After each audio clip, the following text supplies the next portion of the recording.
Саламатсыздар ма балалар? Бүгінгі жаңа тақырыбымыз буын.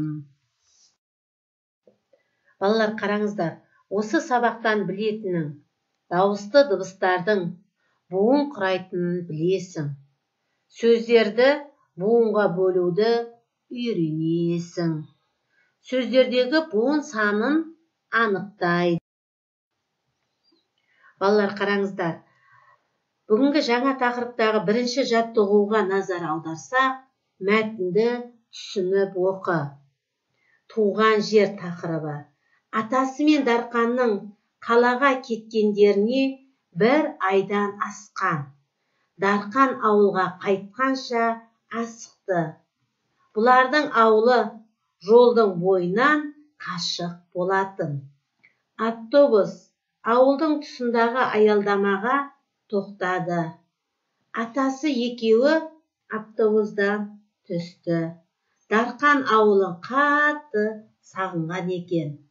Ата, үйлердің түтіні көрініп тұр деп қуана айқайлады.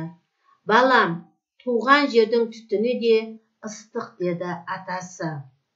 Енді балалар, қараңыздар. Мәтінді мұқият тыңдаған болсаңыздар, мен сіздерге сұрақ қояйын. Дарқан қайда барды? Өте жақсы. Қалада қанша уақыт болды? Жақсы. Ауылын көргенде Дарқан не деді? Өте тамаша. Жоспар бойынша Дарқанның ауылға асығуы, атасы екеуінің ауылға жетуі. Дарқан туған жердің түтіні де ыстық. Жоспар мәтін бөліктерінің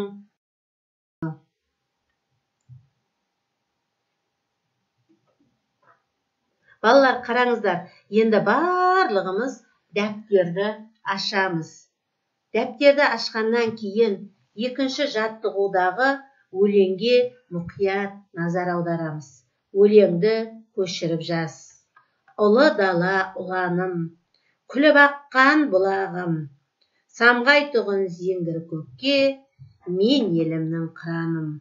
Балалар, бұл жерде сіздерге зеңгір көк деген түсініксіз болса, ол көк аспан.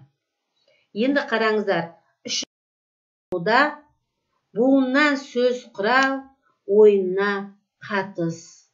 Марат.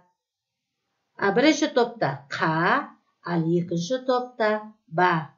Марат қайық, Сәуле қала, ал Жандос қара. Ал екінші топта балдар. Ажар бақа деді, Алаң бала деді, ал Асан балық деді.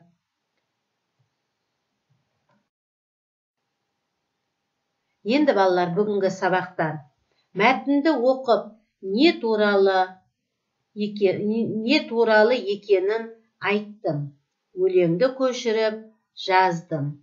Буындардан сөз құрастырып, топқа оқыдым.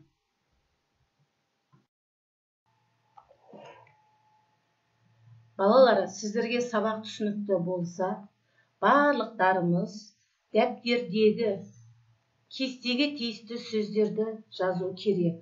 Бұл жерде бір буынды сөздер ұл, қол, ал екі буынды сөздер ауыл, бала. Үш буынды сөздер балалар, ауылда. Енді бұл жерде бір буынды сөздердің ізінен бір буынды сөздерді түсіресіздер. Екі буынды сөздерге екі буынды, ал үш буынды сөздерге үш буынды сөздерді дәптерге түсіресіздер. Бүгінгі сабағымыз сіздерге түсінікті болса, қош сау болыңыздар.